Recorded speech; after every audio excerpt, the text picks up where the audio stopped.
still small voice cries Hi everyone, it's MK. In this video, I want to show you how I keep things moving quickly in my studio. If you're like me, you're a busy long armer. And if you're like me, you don't have time to waste in the loading process. When I get done with one quilt, I want to be able to get the next one on very speedily and get stitching right away. So let me show you how I do that in my studio. So the first thing that I do while I have one quilt on the frame stitching, I set up my next backing fabric using my zippered tabbed leaders. I have installed zippers on tabs to my leaders. I got my zippers from the Long Arm Connection, and you can find a link to them below. I'm sure there's other zipper manufacturers out there that you can use. I love my zippers. What I have done is actually cut apart my actual leader and made a tab out of it and sewn the zipper to the tab and the other part of the zipper to the leader. If you don't want to cut apart your leader, you can actually just buy extra fabric at a fabric store, make your own tab, and attach the zippers that way. I like working with the tab because it gives me a little bit more space to attach to, and I don't just like having those zipper teeth so close to where I'm trying to attach my quilt.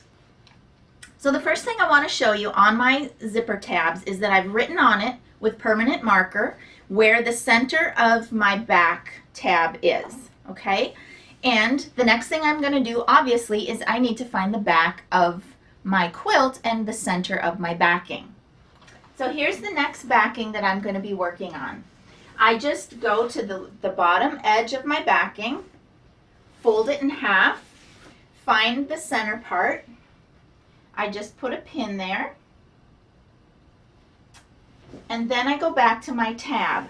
And I've also written on my tab, this is the right side. Sew this to the right side of my backing bottom. That just helps me so that I don't get my tab on the wrong way on my backing. Okay, so here's my center part on my tab. Here's the center part on my quilt. I'm just going to mark that. Then I'm just going to go out to one side or the other, following my backing and following my leader tab till I get out here at the edge. And then I'm going to put a pin there. And now I'm going to take this to my domestic sewing machine and I'm going to stitch my backing onto my leader tab with the longest basting stitch that my domestic machine has. So let me do that and I'll be right back. Okay, so I'm back. I have now stitched my leader tab with a long basting stitch onto my backing fabric on the bottom edge. I'm ready to now set this aside until later. I'm going to deal with the top edge of my backing fabric in another video. This is just ready at this point.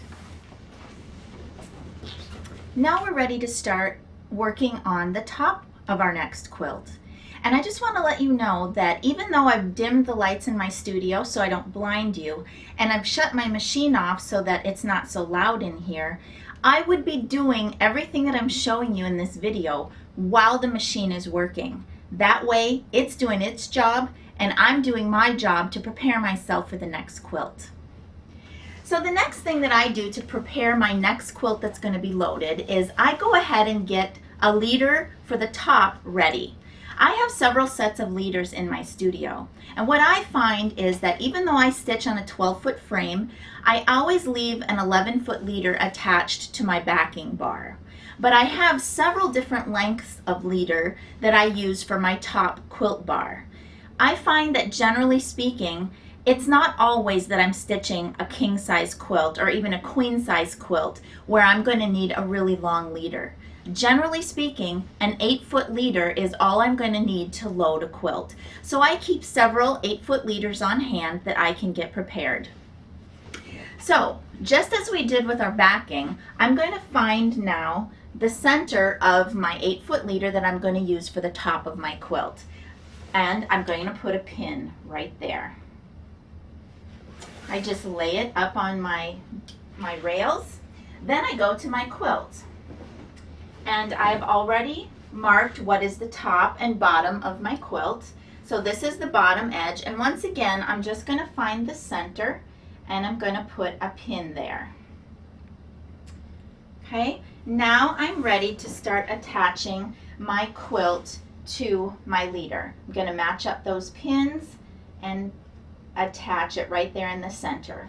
Now, when I was a newbie at long arming, I pinned everything. I have progressed into using my zipper tabs, which I love. I've also progressed into using the leader grips, which I'm going to show you in another video. But I have stuck with my pinning for my quilt top. I don't float my quilt tops unless there's a need for that. So generally speaking, 9 times out of 10, I'm going to attach my quilt top to my quilt leader using pinning.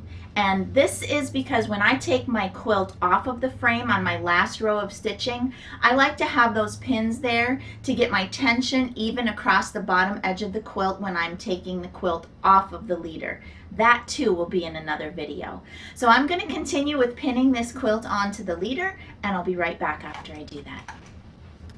Okay, so in just a few minutes I was able to pin the top of my quilt to my quilt top leader.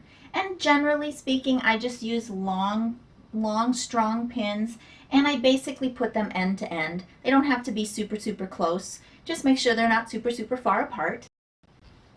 So I hope you've enjoyed this video on seeing how I keep things moving in my studio. And when I'm done with this quilt, I'm going to show you how I take a quilt off the frame. And when this one is done, this one is ready to go on in a snap. Happy quilting, everyone, and please, I invite you to subscribe to this YouTube channel. You can find me online at mkquilts.com and on Facebook at facebook.com/mkquiltsfl. Happy quilting. Sing